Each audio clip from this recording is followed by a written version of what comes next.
Far across the sea, on the edge of a small village, there once lived a young boy named Jack. His father had been killed by a wicked giant, and Jack and his mother were very poor. Often for dinner they had nothing but a crust of bread. Little by little they sold everything they owned to buy food. Everything, that is, except their faithful cow. At last the day came when they knew they must sell her too. Feeling very sad, Jack set out for town. On the way, he met a man who said he would give Jack a handful of magic beans for the cow.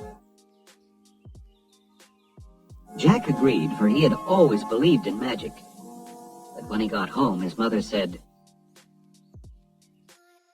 "You foolish boy! Now we have nothing!"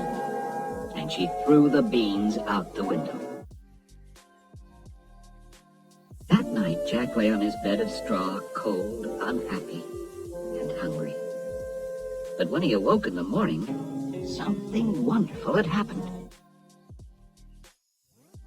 Where his mother had thrown the beans, a gigantic beanstalk had grown overnight. "Tell me, beanstalk, grown so high, do you reach up to the sky?" Suddenly, a good fairy appeared beside the beanstalk. The beanstalk leads to the castle of the wicked giant who killed your father and stole his fortune. You must climb the beanstalk and destroy the giant. Then the fairy disappeared. Jack was frightened, but he began to climb. Up and up, higher and higher, for the top of the beanstalk was lost in the clouds. Finally, he reached the top, and there was the castle. Jack crept quietly through the huge gates and was sneaking along a hallway when suddenly he heard heavy footsteps approaching. Jack ducked into a doorway just in time to keep from being stepped on by a huge foot. He looked up in terror and saw the giant. Luckily, the giant did not see Jack, but marched straight into his den and roared in a voice that made the castle shake. "Woman, bring me my magic hen!" His poor wife, trembling with fear, brought in a small red hen on a tray.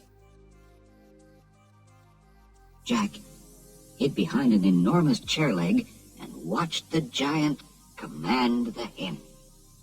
"Magic hen, I need some gold!" The hen did just as she was told. In an instant, she had laid before the giant a shining golden egg. The giant repeated his command until the magic hen had laid 12 golden eggs. Then he fell asleep. When Jack heard the giant snoring, he snatched up the magic hen and ran toward the beanstalk faster than he had ever run before. Down came Jack and the magic hen, down, down, down at a dizzy pace. When Jack told his mother about the magic hen, she was overjoyed.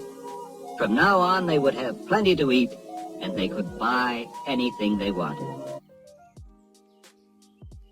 But even though their troubles were over, Jack had not yet destroyed the giant.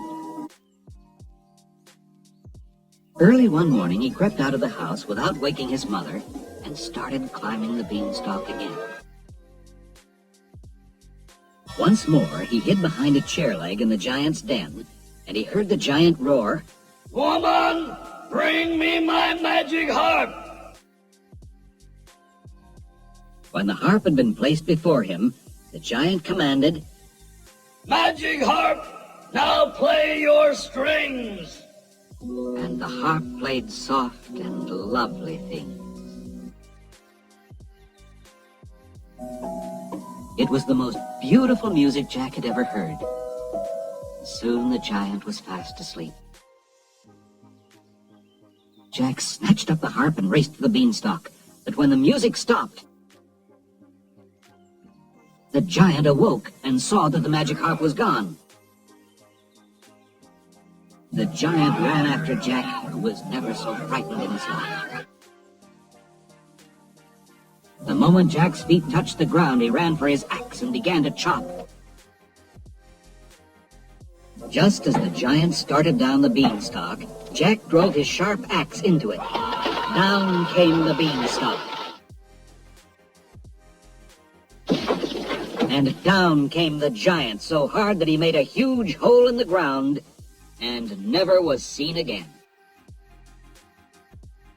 Suddenly, there stood the good fairy. Jack, you are a brave and noble boy.